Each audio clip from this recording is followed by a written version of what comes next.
ఆశ్లేష నక్షత్రంలో జన్మించినటువంటి వాళ్ళు వెరీ ప్రొడక్టివ్గా ఉంటారు. ఏ విషయంలో అయినా సరే వాళ్ళు ఏ పని చేసినా సరే సూపర్ సక్సెస్ అనేటువంటిది వస్తుంది.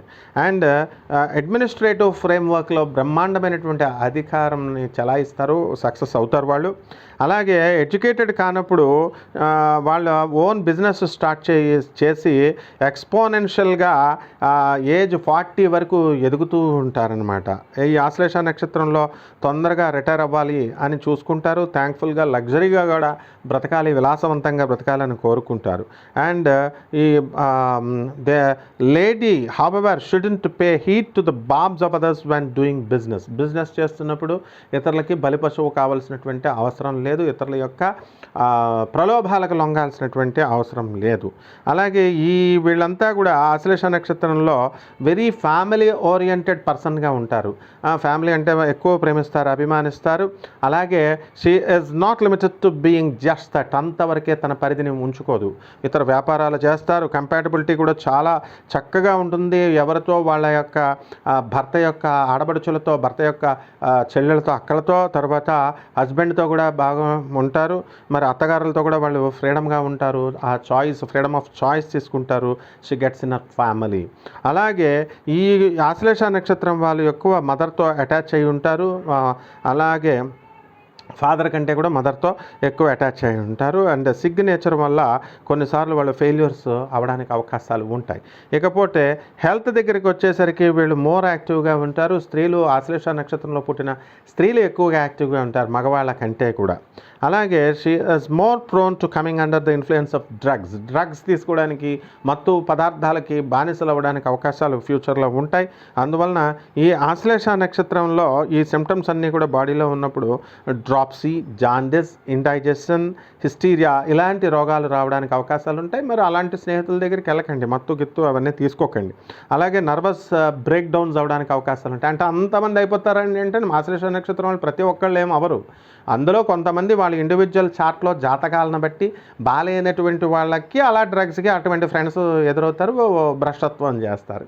కాబట్టి ఈ యొక్క ఆశ్లేష నక్షత్రం ఏం చేయాలండి అంటే మొదటి పాదంలో ధనుస్సు రాశికి మీకు ధనుస్సు రాశి నవాంశలోకి వస్తుంది. ఇది గురుడి యొక్క ఆధిపత్యంలో ఉంటుంది. ఈ పాదంలో పుట్టినటువంటి వాళ్ళు చాలా కేరింగ్గా, ఇమోషనల్గా ఉంటారు. అండ్ వెల్త్, డబ్బులు బాగా సంపాదించాలి, మల్టిపుల్ మీన్స్, అనేక రకమైన మార్గాల ద్వారా, అనేక రకమైన వ్యాపారాల ద్వారా చారిటీ, ఎక్కువ దాతృత్వం కలిగి ఉంటారు. ఇక రెండవ పాదంలో పుట్టినటువంటి వాళ్ళు ఇది మకర నవాంశంలోకి వస్తుంది. ఇది శని పరిపాలిస్తాడు. అందువల్ల వీళ్ళు కన్నింగ్గా ఉంటారు, చాలా తెలివిగా ఉంటారు. వీళ్ళంతా కూడా ఈ సిగ్గుపడరన్నమాట. Using you for their own benefit, తమ తప్పు కోసం, తమ స్వార్థం కోసం మిమ్మల్ని అందరినీ బలిపశువులు చేయడానికి వాళ్ళు వెనకాడరు. ఇక ఆశ్లేష నక్షత్రం మూడవ పాదంలో పుట్టిన వాళ్ళు కుంభరాశి నవాంశలోకి వస్తారు. ఇది కూడా శని ఇది. అందువలన ఈ పాదంలో పుట్టినటువంటి వాళ్ళు చాలా సీక్రెట్గా ఉంటారు. వీళ్ళంతా కూడా ప్రోన్ టు స్కిన్ డిజీజెస్ ఎక్కువ రావడానికి అవకాశాలు ఉంటాయి. అలాగే నాలుగో పాదంలో పుట్టినటువంటి వాళ్ళు మీనరాశి నవాంశలోకి వస్తారు. ఇది గురుడు పరిపాలనలో ఉంటుంది. అందువలన తమ యొక్క రెస్పాన్సిబిలిటీని వాళ్ళు తీసుకుంటారు. ఏదైనా తప్పు, మొత్తం టీం వర్క్లో తప్పు జరిగినప్పుడు తమ మీద బాధ్యత వేసుకొని సక్సెస్ చేస్తారు.